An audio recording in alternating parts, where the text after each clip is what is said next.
আরও একটি ম্যাচ, আরও একবার রান চেস, আরও একবার হার মুম্বাই ইন্ডিয়ান্সের। আজকে ওয়াংখেড়ের মাঠে আরসিবি মুম্বাই ইন্ডিয়ান্সকে হারিয়ে দিল 12 রানে। সবাই ভেবেছিল যে মুম্বাই ইন্ডিয়ান্স হয়তো ওয়াংখেড়ের পিছে রান চেস করে নেবে, 222 রান তারা চেস করে নেবে, কিন্তু তারা পারল না। তিলক ভার্মা দুরন্ত 56 রানে ইনিংস খেলার পরেও পারল না। হার্দিক পান্ডিয়া 15 বলে 42 করার পরেও পারল না। এখানে আজকে যেমনি আগের ম্যাচে যেমন তিলক ভার্মা যে ইনিংসটা ছিল, যেটা দলকে সাফার করতে হয়েছিল যে ইনিংসের জন্য, আজকে সেরকম ইনিংস এলো সূর্যকুমার এবং উইল জ্যাক্সের থেকে। উইল জ্যাক্স 18 বলে 22, সূর্যকুমার 26 বলে 28। মিডল ওভার্সে যে জায়গাটাতে তারা অতগুলো বল নষ্ট করে গেছে, সেই মেকআপটা অন্যরা করতে পারলো না, যার ফলে মুম্বাই ইন্ডিয়ান্স ম্যাচটা কার্যত হেরে গেল। তো আমরা যদি শুরু থেকে দেখি, হার্দিক টস জিতে বোলিং করার সিদ্ধান্ত নেন। আজকে মুম্বাই ইন্ডিয়ান্সের হয়ে ফাইনালি কামব্যাক হয় জসপ্রীত বুমরার। তো প্রথমে ব্যাটিং করে 221 রান করে আরসিবি। প্রথমে ফিল সল্ট 4 রান আউট হয়ে যায়, কিন্তু তারপর বিরাট কোহলি পাডিকাল দুরন্ত ব্যাটিং করেন, তারপর পাডিকাল আউট হয়ে যান, রজত পাতির আরও দুরন্ত ব্যাটিং করেন।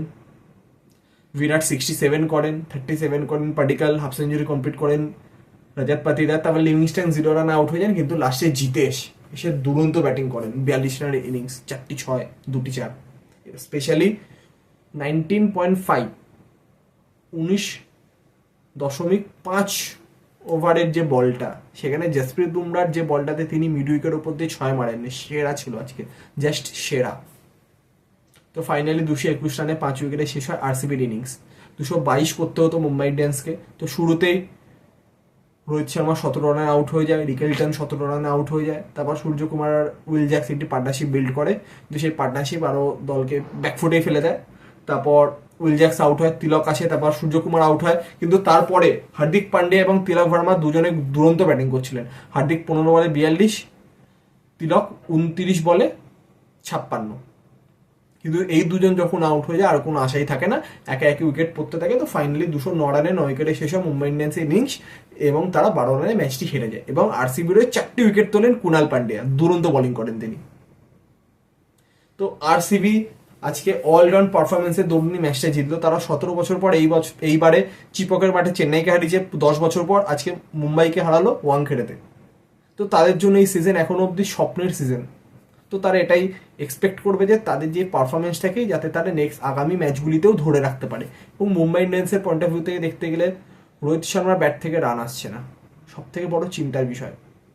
তো আমরা সকলে আশা করবো যাতে তিনি নেক্সট ম্যাচে যাতে ভালো তিনি রান করতে পারেন। এবং প্রতি ম্যাচে কিছু না কিছু ভুল ত্রুটি হচ্ছেই মুম্বাই ইন্ডিয়ান্সের তরফ থেকে, সেটা ব্যাটিংয়ে হোক বোলিংয়ে হোক। আজকে এ ভুল করছে, সেটা নেক্সট ম্যাচে রেকটিফাই হচ্ছে, তো অন্যজন অন্য একটা ভুল করছে, যার জন্য ম্যাচটা হাত থেকে বেরিয়ে যাচ্ছে। টোটাল টিম ওয়ার্ক তাদের তরফ থেকে এখন অবধি সেভাবে দেখা যাচ্ছে না। তো তারা চাইবে যে যেভাবে হোক সেগুলোকে রেকটিফাই করে নেক্সট ম্যাচে কামব্যাক করতে, কারণ একে একে ম্যাচ যদি এভাবে চলে যেতে থাকে তাহলে কিন্তু তারা অনেকটাই পিছিয়ে যাবে, যেখান থেকে হয়তো তারা কামব্যাক করতে পারবে না প্লে অফসের জন্য। তো এই ছিল আজকের ম্যাচের আপডেট। আগামীকাল double header, first match Eden গার্ডেন্সে কেকেআর ভার্সেস এলএসজি, এবং next match Punjab versus Chennai. তো সেই দুটি ম্যাচের বিস্তারিত আপডেট নিতে অবশ্যই দেখা হবে নতুন ভিডিওতে। তখনকার মতো এতটাই।